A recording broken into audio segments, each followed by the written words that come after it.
हाम्रो मिस्टर अब्दुल्ला जो चाहिँ एउटा GCC भन्छ नि है, गल्फ कोअपरेसन काउन्सिल, त्यो चाहिँ गल्फ कन्ट्रीको हो।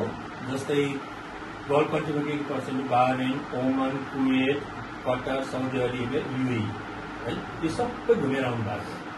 31 वर्ष उहाँले होइन, 31 इयर्स उहाँले घुमेर सबै जग्गा घुमेर आउनुभएको। अनि उहाँले चाहिँ अहिले के सोच्नु भयो भनेदेखि विशेष गरी हाम्रो भविष्यको लागि है, उहाँ चाहिँ एउटा कोअर्डिनेटर।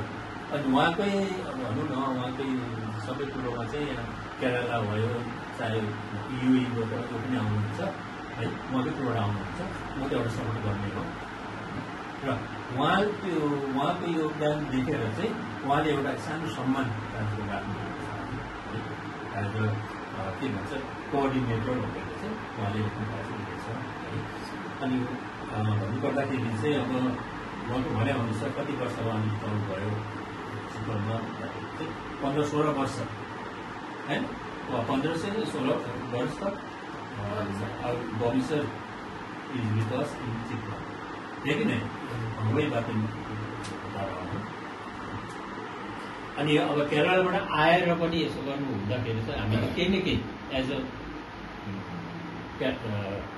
सिटिजन अफ केरला भनौँ न है, केरलाको एउटा नागरिक भएर चाहिँ उहाँले केही नेपालको सम्मान गर्नु हेरेको चाहिँ उहाँले चाहिँ एउटा सानो आर्जन राख्नु भएको छ। अब यो सबैको लागि चाहिँ मैले उहाँलाई साथ दिएँ। अनि म चाहिँ एउटा फेरि हेर्दा त अब नामै देखिन्छ है, एउटा गजल राइटर पनि हो देखि नै, हिन्दी गजल राइटर पनि हो। हेर्दाखेरि त हामीले पत्याउनु है। अनि उहाँ चाहिँ कुन कुन देशमा घुम्नुभयो, कुन कुन देशमा चाहिँ काम गर्नुभयो भन्दाखेरि ओमानमा गर्नुभएछ, कटारमा पनि गर्नुभएछ, बाहरेनमा पनि, दुबईमा पनि, अनि अर्को कुरो साउदी अरेबिया। यो 7वटा कन्ट्री चाहिँ घुमेर आएर चाहिँ उहाँ अहिले नेपालको इनरुवा भनौँ यहाँका जोगमनीमा अहिले काम गर्नुहुन्छ।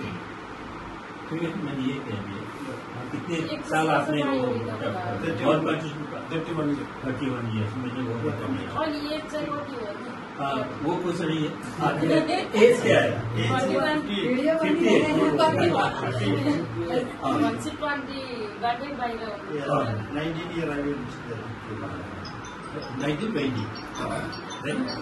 20 वर्ष के बाद आप 12। तो ये मैंने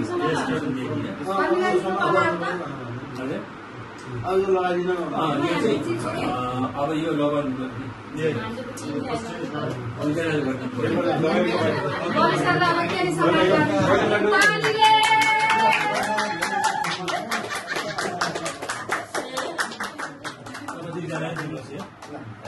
यो चाहिँ एउटा सुबिनर भन्छ इङ्ग्लिसमा।